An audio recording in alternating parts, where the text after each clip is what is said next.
የፋይዳ ዲጂታል መታወቂያ እያንዳንዱ ሰው ሊኖረው የሚገባ ወሳኝ ነገር ነው ሲሉ ክቡር ጠቅላይ ሚኒስትር ዶክተር አብይ አህመድ ገለጹ።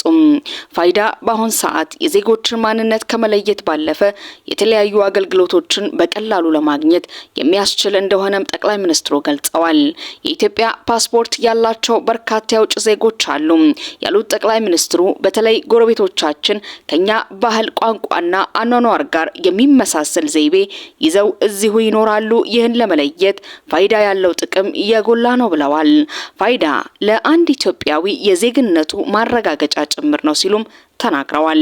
ፋይዳ በአሁን ሰዓት ከተለያዩ ተቋማት አገልግሎቶችን ለማግኘት አስፈላጊ መሆኑንም ጠቅሰው በቀላሉ ማንነትን የሚለይ በመሆኑ ጊዜን በመቆጠብ አገልግሎት ለማሳለጥ በእጅጉ ያግዛል ብለዋል። በአሁኑ ሰዓት ከ15 ሚሊዮን በላይ ዜጎች የፋይዳ ዲጂታል መታወቂያ ባለቤት መሆናቸውንም አመልክተዋል። እስከ መጪው መስከረም ወር ድረስ እስከ 20 ሚሊዮን ለመድረስ እቅድ እንደተያዘም ጠቅሰዋል። በሚቀጥለው ዓመት እስከ 67 ሚሊዮን የመድረስ እድል ይኖረዋል ሲሉም ተናግረዋል።